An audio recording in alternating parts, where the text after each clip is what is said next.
negara, sebagaimana juga pendidikan umum diberikan perhatian yang sangat besar. Karena itu pesantren perlu juga menyesuaikan diri dengan keadaan, dengan perubahan-perubahan yang terjadi di sekelilingnya, agar apa yang diinginkan negara, diinginkan pemerintah tentang sumber daya manusia itu bersambung dengan apa yang terjadi di pesantren. Sekali lagi, tapi itu tidak mengharuskan semua pesantren seperti itu, tapi mainstreamnya kira-kira seperti itu. Bahwa ada yang kemudian sangat salah menekuni kitab kuning dengan sangat detail, itu juga diperlukan, tetapi arus mainstreamnya itu kira-kira pesantren harus tetap relevan dengan perkembangan zaman. Saya khawatir nanti kalau perkembangan zaman tidak diikuti, pesantrennya yang tertinggal.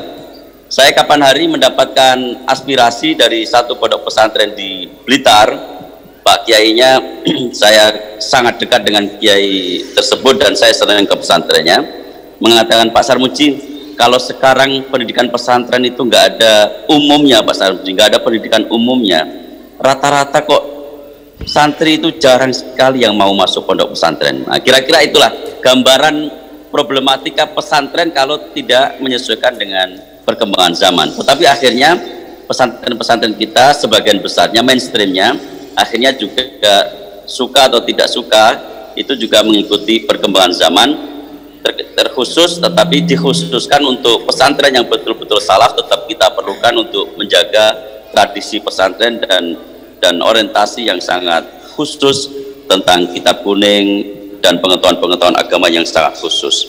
Barangkali itu Mas Moderator yang perlu saya sampaikan pada kesempatan kali ini. Insya Allah di Hari Santri 2020 ini pesantren akan semakin eksis dan semakin relevan dengan perkembangan zaman ke depan. Wassalamualaikum warahmatullahi wabarakatuh. Waalaikumsalam warahmatullahi wabarakatuh. Terima kasih Pak Sarmuji, anggota DPR yang sudah bergabung bersama kita dalam diskusi puncak Hari Santri. Nah, terakhir ini Pak Yai terlebih dahulu mungkin ada yang ingin disampaikan Pak Yai. Bagaimana kira-kira ke depan yang tadi disampaikan Pak Sarmuji, menyambung yang disampaikan Pak Sarmuji, pesantren, santri harus juga membuka diri, harus juga menerima sesuatu yang baru. Nah, monggo Pak Yai. Oke, terima kasih. Jadi kata Pak Soim tadi sudah bagus, memang menjadi semboyan kita lah. Al-muhafadzatu alal qadimi sholih wal ahdu bil jadidil aslah itu sama-sama kita pakai. Persoalannya adalah kemampuan dan keterampilan untuk memanajemeni diri untuk bisa muhafadzah dan ahdu bil jadid ini seimbang atau lebih sensitif. Ini terkait dengan tipologi orang dan juga tipologi bangsa kita, masyarakat kita.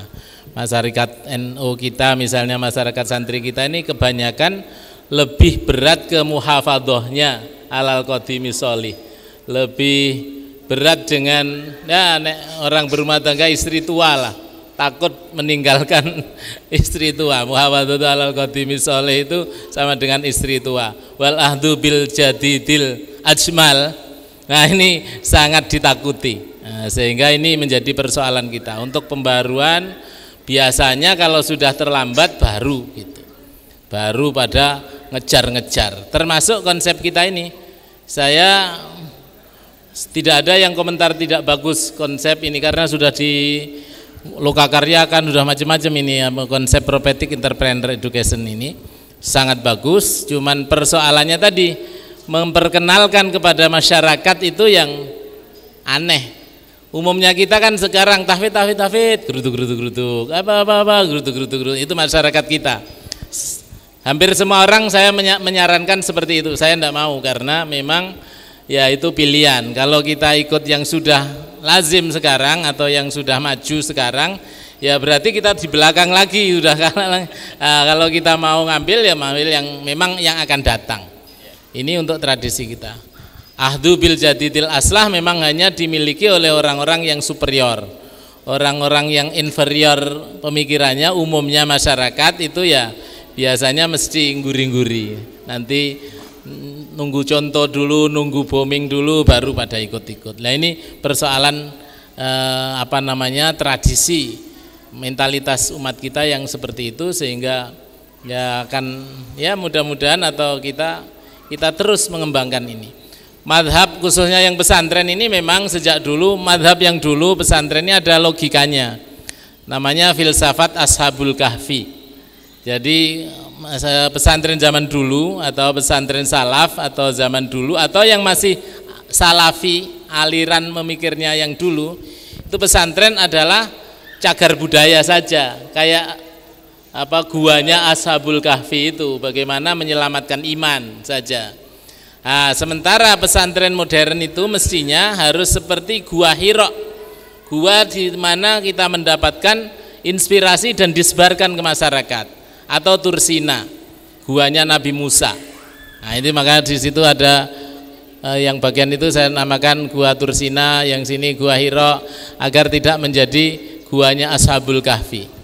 Nah, kalau pesantren lama dulu Ashabul Kahfi memang untuk mempertahankan iman, mempertahankan budaya Islam dari pengaruh Barat, dari pengaruh India. Sekarang ini mestinya harus semua beralih madhab modern, yaitu madhabnya Nabi Muhammad. Pesantren ya tetap gua, tapi gua Hira, harus gua tempat mendapatkan inspirasi dan langsung didakwahkan kepada masyarakat.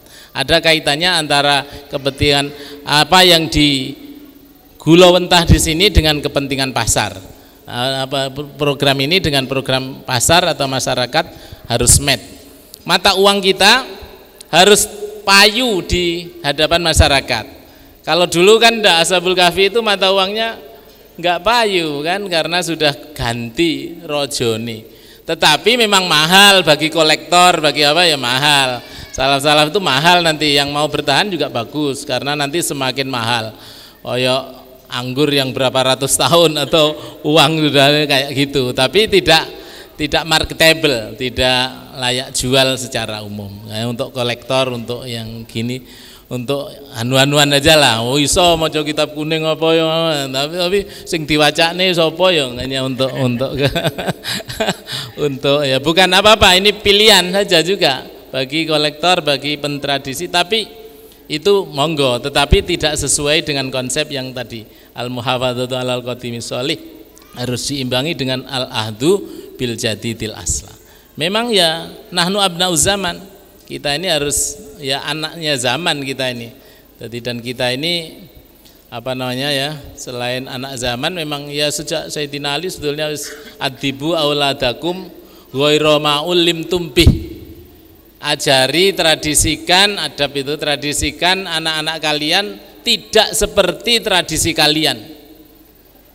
Memang kebanyakan akhirnya pengalaman saya ini santri juga, tidak ada 10% teman saya dan generasinya anak saya yang kemudian anaknya dipondokkan. Paling enggak yang setahu saya tidak dipondokkan di pondok tersebut. Pondok saya ini, Pondok Purwasi itu alumninya minimal kayak saya ini, kayak bapak itu, pak itu, semua dari alumni saya mesti orang sosialnya bagus, kiai masyarakat. Ini Nganjuk ini hampir semua produksi itu, Mbah Yai Jalal, Mbah Yai Hasim, Mbah Yai Wahid Badrus, nah itu malah yang punya. Nah, tokoh-tokohnya seperti itu. Tapi saya ini ketua alumni pondok saya itu, teman-teman saya khususnya segenerasi saya atau atasnya dan gak ono sing mondok ke situ. Sehingga santrinya itu baru semua dari jaringannya baru. Nah itu kan kayak saya. Nah itu banyak yang seperti itu karena mungkin kapok dengan dulunya mondoknya ya gitu-gitu aja, atau malu atau lagi gane Bu Istibsara ini yang terkenal di WR ini sekarang besar sekali, tapi santrinya bukan jaringan santri lama. Nah itu untung putra-putranya Mbah Yai Badrun ini hebat-hebat sehingga bawa jaringan baru yang menjadi lebih bagus. Seandainya jaga dari alumni enggak ada. Pesantren saya atau rekor saya di mana itu Pak Kencong itu juga gitu.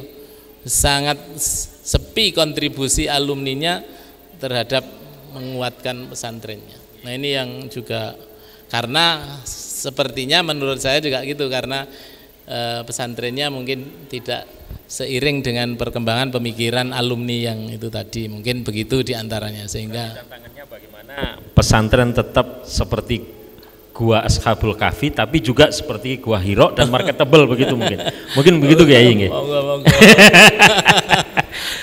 Mas Soim, monggo statement terakhir Mas Soim. Jadi gini, sebenarnya sejatinya Islam ya, santri itu kan Islam. ya, orang Islam kafah. Sejatinya orang Islam itu orang yang paling percaya diri, Mas. Orang yang paling percaya diri dalam peradaban dunia itu Islam. Coba bayangkan, dalam begitu waktu singkat, ya kan, Nabi di era Umar itu Persia sudah takluk gitu, sudah kena Persia oleh Umar gitu. Jadi Persia jatuh itu kan di era Umar gitu. Sampai merembet sampai akhirnya nanti ke Romawi, dua imperium besar di dunia. Gitu. Jadi yang menguasai dunia dulu itu ya Persia sama Romawi, dan itu pernah dikalahkan oleh Islam gitu. Dan Persia ya sampai hari ini menjadi Islam. Iran itu kan Persia yang sampai hari ini tapi Islam. Nah, maksud saya, orang Islam itu percaya diri. Sangat percaya diri. Karena percaya diri itulah kenapa? Berarti dia open mind gitu loh. Pikirannya terbuka gitu. Kalau Pak Kiai tadi bahasanya superior tadi. Nah, ini pesantren ini luar biasa namanya. Darul Ulul Albab nih. Kan berarti rumahnya Ulul Albab gitu. Ulul Albab itu menurut saya ya kalau enggak intelektual itu ya sama dengan ulama lah gitu. Ulama dalam artian itu kan kata-kata yang ada di dalam Al-Qur'an ya kan.